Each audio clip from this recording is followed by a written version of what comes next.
শিরোনাম: বিশ্বকাপের আগে ফিনালিসিমার সূচি নিয়ে স্কালোনির ক্ষোভ। আপনারা দেখছেন অল স্পোর্টস চ্যানেল। আমি বিনয় আছি আপনাদের সাথে। প্রতিদিনের মতো আজও নিয়ে এলাম সারা জাগানো ফুটবলের খবর। 2026 বিশ্বকাপ সামনে রেখে প্রস্তুতিতে ব্যস্ত আর্জেন্টিনা দল। তবে এর মধ্যেই বড় এক চ্যালেঞ্জ তাদের সামনে, স্পেনের বিপক্ষে ফিনালিসিমা।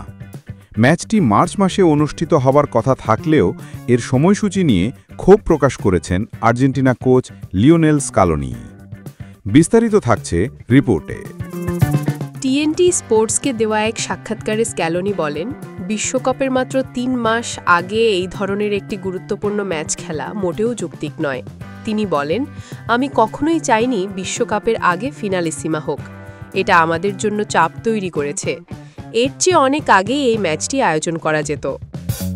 স্কালোনির মতে এই পরিস্থিতির পেছনে মূল দায় ইউরোপীয় ফুটবলের ব্যস্ত ক্যালেন্ডার, বিশেষ করে নেশনস লিগের কারণে স্পেনের পক্ষে আগে কোনো সময় বের করা সম্ভব হয়নি। এই বিষয়ে স্পষ্ট করে স্কালোনি বলেন, স্পেন তাদের নিজেদের তৈরি করা নেশনস লিগের কারণে আসতে পারেনি। দক্ষিণ আমেরিকা তো আমাদের আগেই কাবু করেছে, এবার ইউরোপও সময় বের করতে পারল না। 2022 সালে ইতালির বিপক্ষে ফিনালিসিমায় আর্জেন্টিনার অভিজ্ঞতা ইতিবাচক ছিল।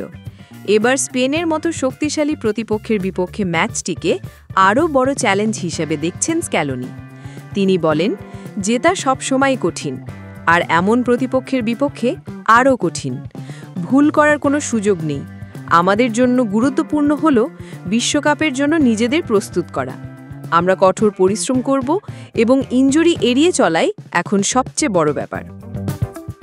মার্চে ফিনালিসিমা শেষ হলে আর্জেন্টিনার সামনে অপেক্ষা করবে 2026 বিশ্বকাপ, যা যুক্তরাষ্ট্র, কানাডা ও মেক্সিকোতে অনুষ্ঠিত হবে। স্পেনের বিপক্ষে এই ম্যাচ একদিকে যেমন বিশ্বকাপের জন্য একটি গুরুত্বপূর্ণ মহড়া, অন্যদিকে তেমনি দলের জন্য একটি বড় চাপও বটে।